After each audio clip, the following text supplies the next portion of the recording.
hands together to welcome Dr. Bondar.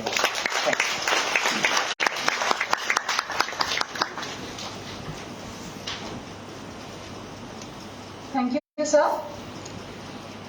I now request Mr. Sachin Sanap, Trustee, Modern Education Society, to felicitate Chief Guest and Keynote Speaker, Dr. Kirankumar Bondar.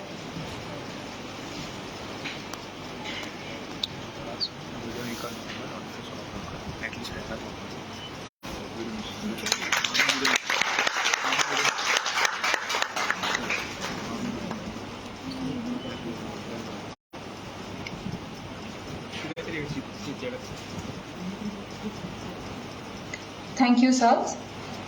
I request now our Principal, Dr. Vishali Reddy, to felicitate our trustees, Mr. Sachin Sanap and Dr. Ashif Chaudhary.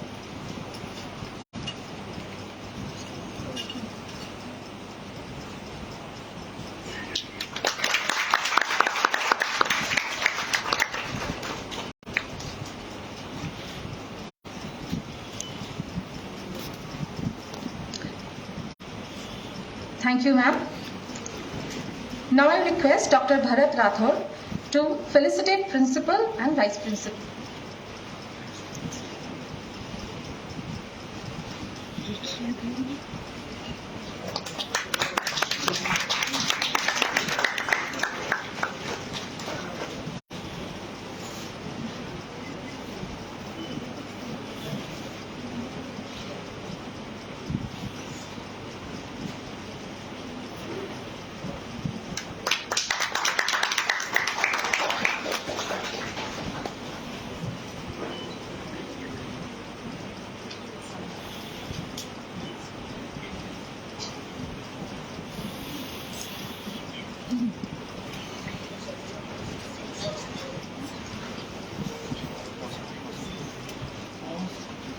I will also request Principal ma'am to felicitate Principal Sir.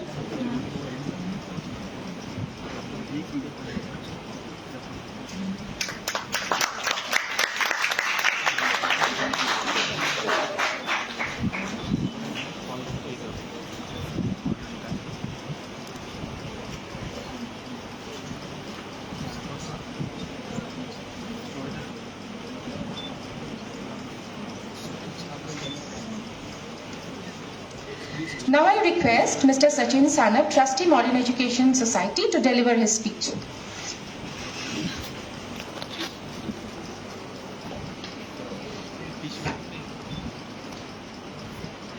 Honorable dignitaries on the dais, Joint Director Higher Education, Dr. Kirankumar Bondar sir, respected Principal, Nes Wadia College, respected Principal, Naurozji Wadia College, Vice Principals, Heads, all my teaching colleagues, and my dear student friends. This is honor and pleasure to be a part of this wonderful seminar as well as the workshop which has the legacy of 24 years with the name of Honorable Principal Bhanage sir, who was the first principal of this renowned institute. Sir, being a representative of this glorious institute, Modern Education Society, who is serving for the nation since last 90 years. This grand institute is working for the society, and what the goals mentioned with the theme of this seminar, basically ensure inclusive and equitable quality education and promote lifelong learning opportunities for all by 2030, as well as what are the things are mentioned with the NEP, that is the new education policy. Everything is there with the Modern Education Society. I must mention that what the government, what the authorities at the national level, at the state level want to inculcate in the field of education as a part of this new education policy. It is again indeed pleasure and honor to announce that modern education society, in the form of various institutions, we do have all these things with us.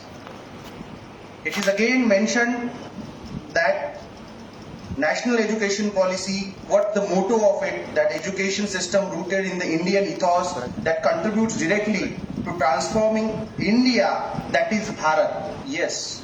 It is again mentioned with the constitution itself that India, that is Bharat. And they are expecting more, that the fundamental, it is there to fulfill all the fundamental duties. Again, it is mentioned, the fundamental duties and constitutional values among the students. Yes, being a cosmopolitan institute, we have all these things with us, and with the pride we mention this, that this institute with their 7 wings, we all are working for this motto, for the true Indian nature which is mentioned there, and which is I think the motto of this new education policy. On this occasion, I take this opportunity to to express our gratitude to all the students who are getting participation in this wonderful seminar and workshop. My special thanks to all the teachers and non-teaching staff members who are working for this event. Since last 8 days, they are working thoroughly with the theme, with the technical and non-technical details. Again, I welcome honorable participants from various institutes. Welcome you all. Thank you. Thanks a lot.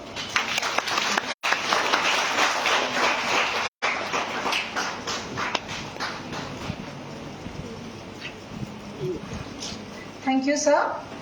All of us are eager to listen to the address of Chief Guest and Keynote Speaker. So I'd request Dr. Kirankumar Bondar to deliver his address.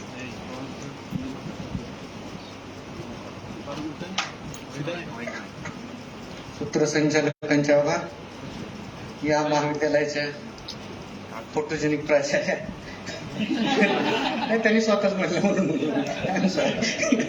प्राचार्य Randhir madam, या इन्स्टिट्यूटचे आपल्यातलेच प्राध्यापक असलेले आणि इन्स्टिट्यूटचे trustee आमचे मित्र Sachin Sanap sir, या सेमिनारचे convener Rathod sir, महाविद्यालयाचे उपप्राचार्य, इतर सर्व समोरच्या महाविद्यालयाचे पण प्राचार्य आलेले आहेत, आमचे मित्र सानप सर, बरीचशी मित्रमंडळी दिसत आहे.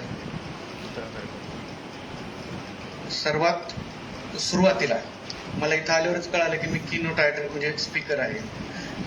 याच्या अगोदर मला असं वाटलं होतं की जायचं, इनॉग्रेट करायचं आणि वापस यायचं. म्हणजे मी त्याच हिशोबाने आलो होतं कामाच्या ह्याच्यामुळे. तरी ठीक आहे. मला वाटतं कीनोट देण्यासाठी आणि याच्यावर भरपूर गोष्टी तुम्हाला सांगण्यासाठी दिवसभर सांगणारच आहेत सगळे लोक. त्यांनी त्यांचा एक ड्राफ्ट आणलेला आहे बनवून.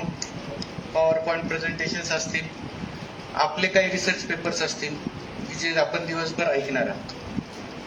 टेक्निकल गोष्टीत मला जास्त काय आपल्याला सद्यस्थितीत तरी बोलायचं नाही, पण मी स्वतःला इम्प्लिमेंटिंग ऑथॉरिटी समजतो, त्याच्यामुळं इम्प्लिमेंटेशनवर मी थोडंसं बोलतो. आपल्या देशामध्ये सगळ्या गोष्टी डिस्कस खूप केल्या जातात, इम्प्लिमेंट फार कमी केलं जातं. आणि मला असं वाटतंय की NEPचं सुद्धा असंच होतंय की आपण 2-3 वर्ष झालं नुसतं डिस्कशन करतो, पण as a part of implementation आपल्या शेवटच्या स्टुडंटला आणखीन हे माहितीच नाही. कित्येक स्टुडंट आहेत आपले, मोर दॅन 50%, की राष्ट्रीय शैक्षणिक धोरण आहे का. अशाच वेळेस डिस्कशन संपेल जेव्हा आपल्या वर्गातला प्रत्येक विद्यार्थी हे राष्ट्रीय शैक्षणिक धोरण आहे काय, मल्टिपल एंट्रीज मल्टिपल एक्झिट आहेत काय, जेनेरिक इलेक्टिव्ह काय भानगडे, त्याच्यानंतर तुमचं सब्जेक्ट म्हणजे ऑप्शनल जे आहेत तुमचे, डिसिप्लिन इलेक्टिव्ह आहेत तुमच्याकडे काही, कोर सब्जेक्ट काय आहेत आपल्याकडे, आणि SEC ज्याला आपण नावं बदलले, स्किल एनहान्समेंट कोर्स हे एक वेगळं नाव आलं. तसं पाहिलं आपण तर गरज हीच आहे आज की प्रत्येक शेवटच्या घटकापर्यंत ही पॉलिसी गेली पाहिजे. आणि आपण जे करतोय सध्या ते फक्त पेपर वर्क करतोय. पाठांतर कोणतरी मी 4-5 लोक आम्ही चांगले मस्त लोक आहोत सांगणारे त्याच्यात पाठ केलेले ते तुम्हाला आम्ही सांगतोय. तुम्ही दिवसभर ऐकतात, उद्या विद्यार्थ्याला काही सांगत नाही आणि जैसे ते चालू आहे. तर याच्या म्हणजे हा जो योग आहे या म्हणजे तो आजचा कॉन्फरन्स घेण्याचा इट्स अ गुड थिंग की या पूर्ण आपल्या महाराष्ट्रामध्ये our SPPU university is such university which has spent more than I think 1.75 CR for organizing such types of seminars on National Education Policy 2020.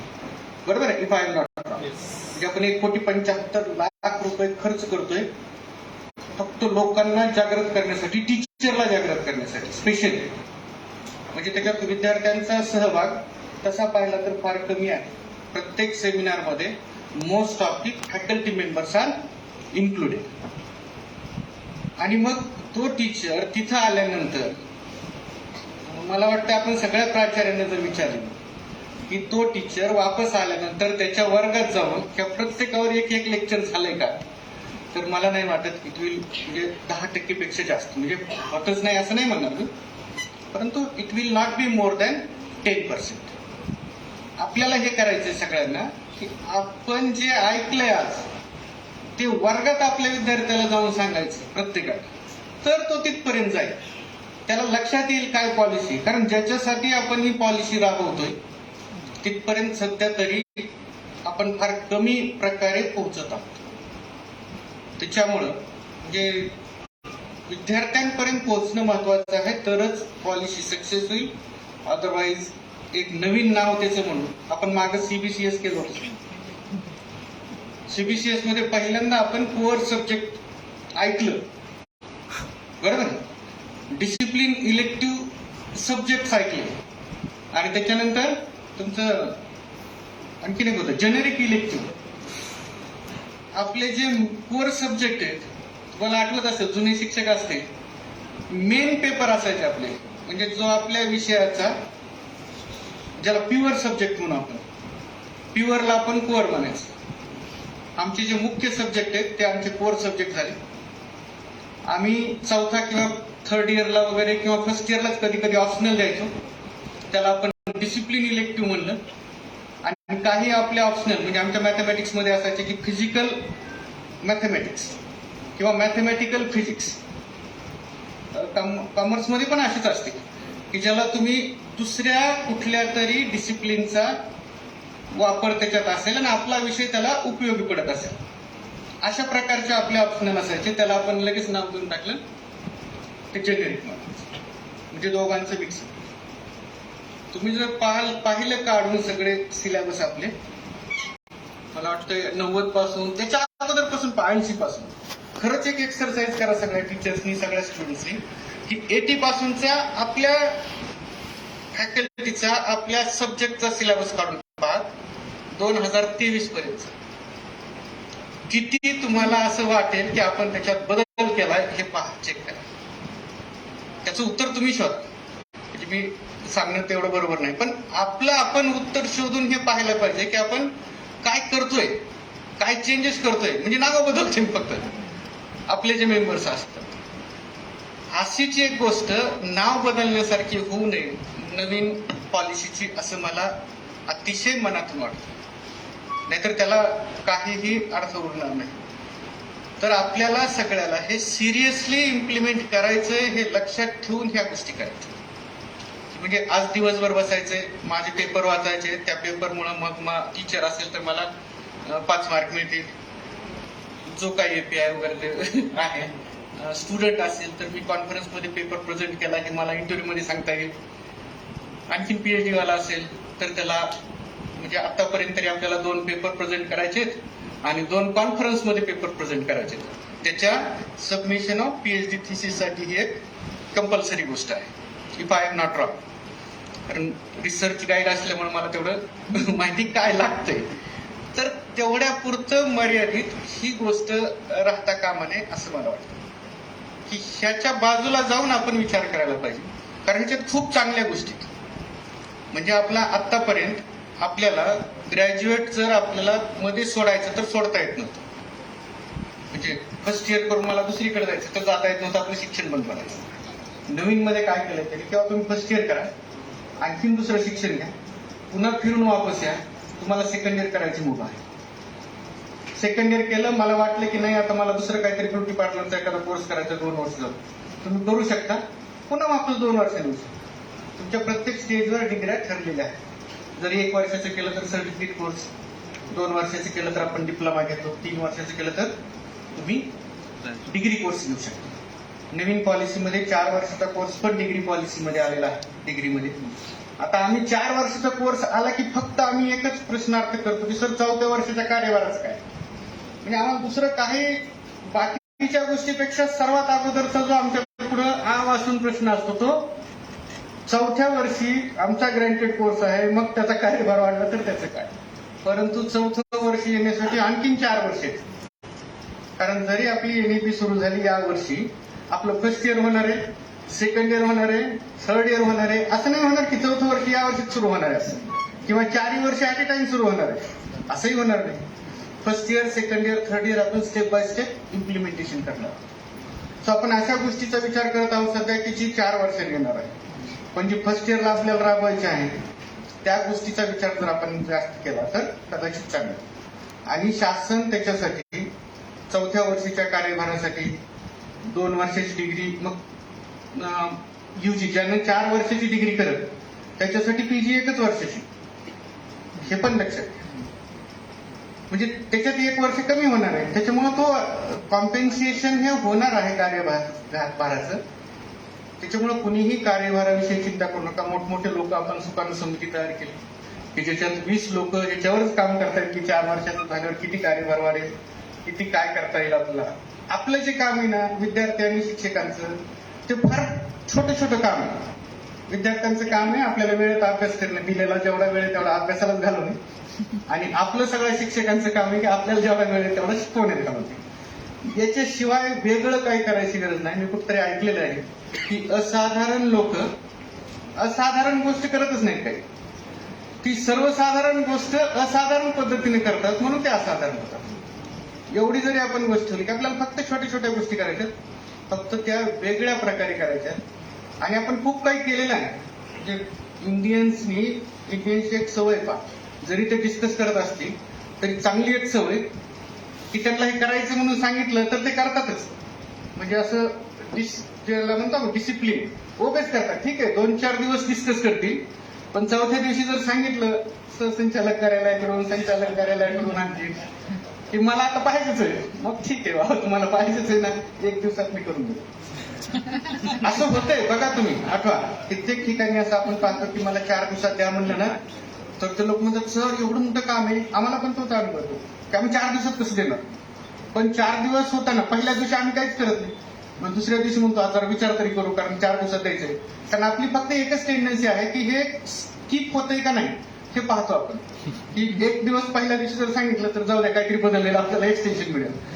मग दुसऱ्या दिवशी पाहतो, जेव्हा आपल्याला संध्याकाळी दुसऱ्या दिवशी कळते की नाही आपल्याला हे द्यावंच लागेल, तर आपण 3rd डेला कामाला लागतो आणि 4th डेला ते करून सुद्धा.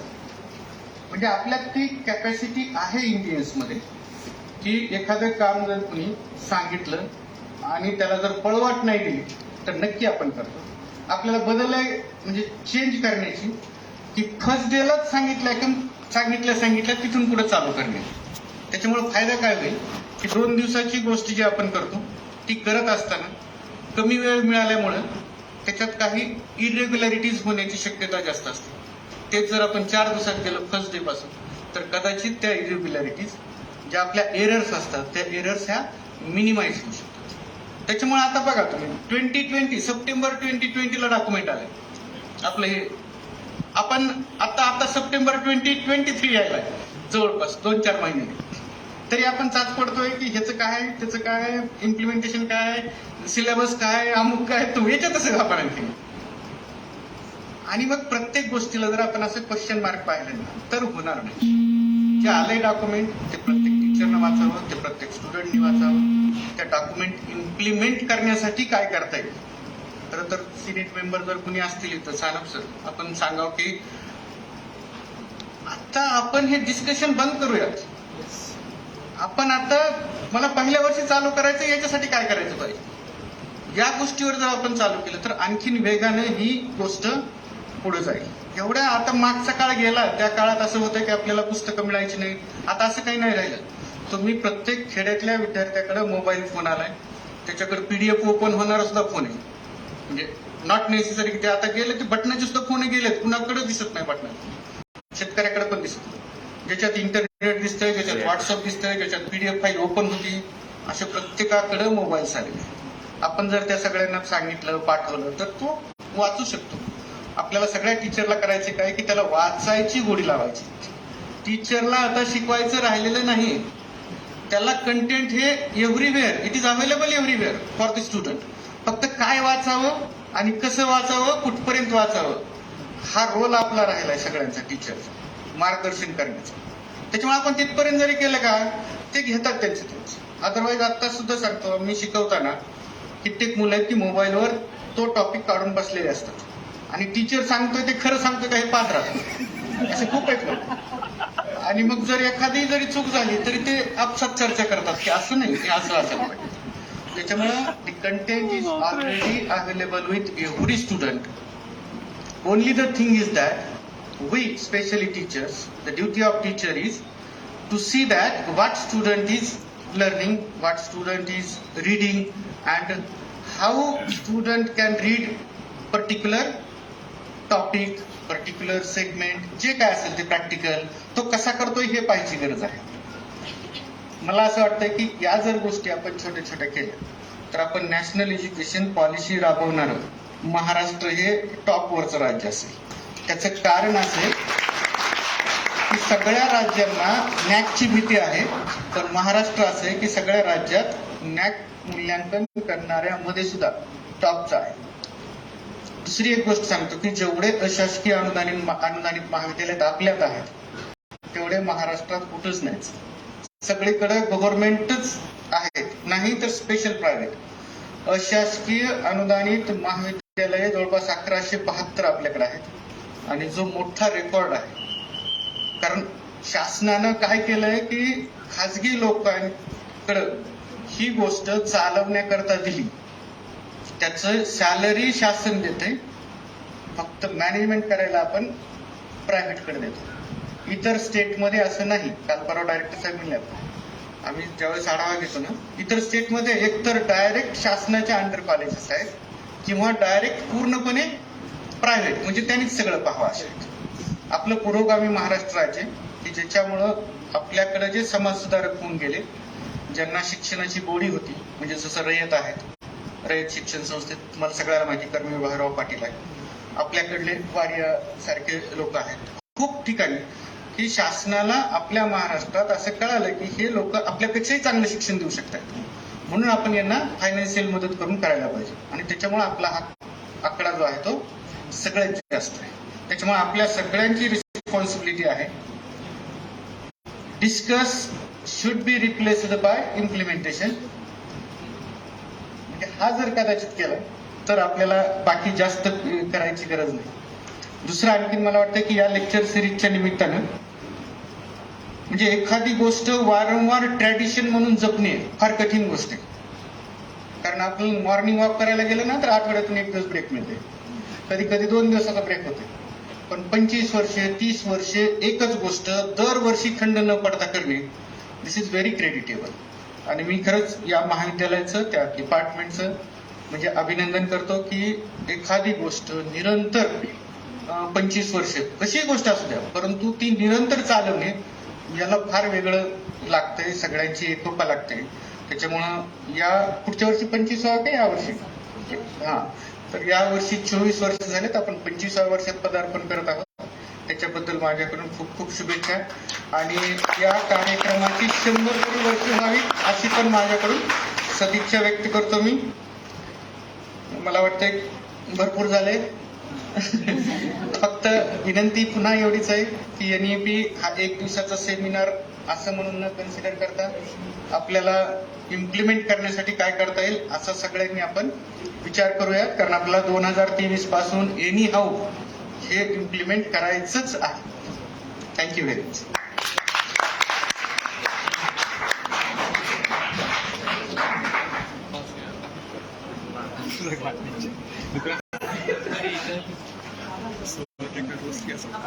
बराबर बोले सर अपने क्लासरूम में आके बैठे पता है पता है. Thank you for your enriching words, sir. May I now request Vice Principal Dr. Prakash Chaudhary to propose the vote of thanks.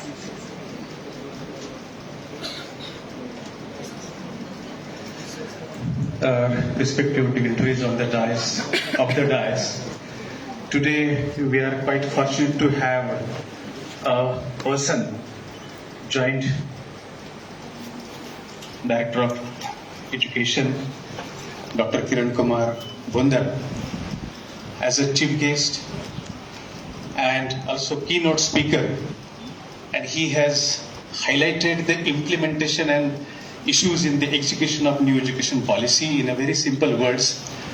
Being a teacher and being a researcher, he has perfectly and aptly highlighted the issues which are there in the education policy and tried to motivate all of us that it is in our hands not to discuss but to execute and become a part of execution of this transformative education policy, so that we can contribute to the state of Maharashtra being one of the constant element for effectively implementing this particular policy. Because the motto of policy is talking about educate, encourage and enlighten. So I think this motto speaks itself that how this education policy is going to help us. So thank you very much, sir, for giving your valuable time, insight and basically a message of proper implementation of the policy. Despite your despite your busy schedule, you could make out and grace this particular occasion. I would like to thank on behalf of college to our trustee, Professor Sachin Sanap sir, for coming over here and representing Modern Education Society and giving insight about the legacy of our Modern Education Society. And in his speech, he has also categorically mentioned that the things which are expected in the education policy are already there with us, and that's true. 3,000 plus strength of a college, the campus which is required, interdisciplinary approach, probably the single faculty college like Nesmade College of Commerce will have to change, and for that particular change we would require intervention of Modern Education Society, because we know the policy expects by 2030 that all these colleges would become degree awarding colleges. Affiliation to the universities will be done away with, and we will be having an independent autonomous status. And therefore, society is moving towards the autonomy through colleges. Therefore, we are in that particular process, and we would have a better chances to have even universities. And therefore, in the right thinking, Mr. Sanap has highlighted these particular issues and graced the occasion. I would like to thank him for attending this particular seminar and guiding all of us. I would like to thank our principal, Dr. Vandil Madam, for giving initial talk and insights into the education policy and talking about our Bhanage Memorial Seminar. It is indeed a matter of pride for all of us that we are entering into the golden jubilee of Bhanage Memorial Seminar, and through this we have been trying to discuss and deliberate on various vibrant and contemporary issues for the last 24 years, and that legacy will definitely be continued in future too. Thank you, Madam, for encouraging all of us in organizing this particular seminar. The things are, any occasion, any activity doesn't happen without a strong pillar and backbone of the entire activity, and that is the coordinator of the function, and Dr. Bharat Rathod, with his capacity as a NSS program officer, effective NSS program officer, and the head of the Department of Business Administration. He has used his all skills to organize this particular function and taken all efforts to see that the program is definitely successful. I would like to thank him. We have here the dignitaries, principal from Nauroji Wadia College, Dr. Vasan Chabukswar sir, for attending this, because he knows his responsibility and probably his appetite is also there to know more about execution of education policy.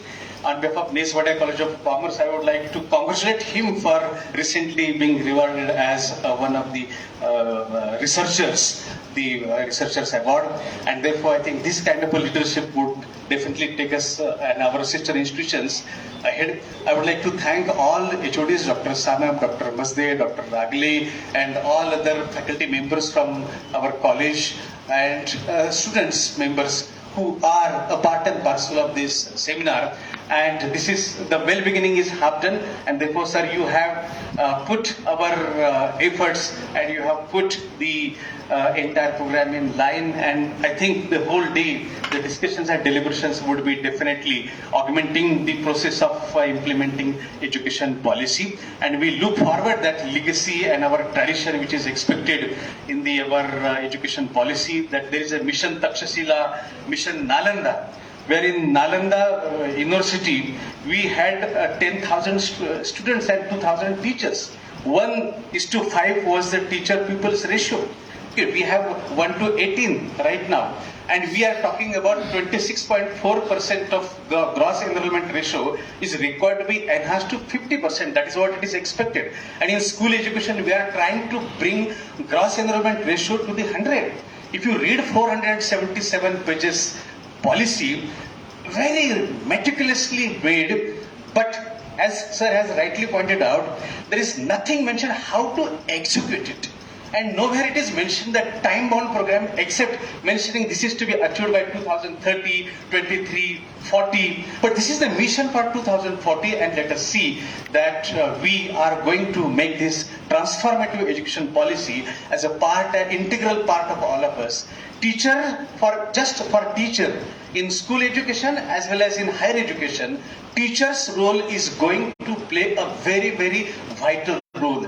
Enthusiastic and energetic teachers are expected, and the report has spent a very valuable number of pages. So we are the catalyst in this particular journey. Let us vouch for playing that particular role, and thank you very much for patiently listening the entire inaugural session. Thank you each and one of all. Thank you so much.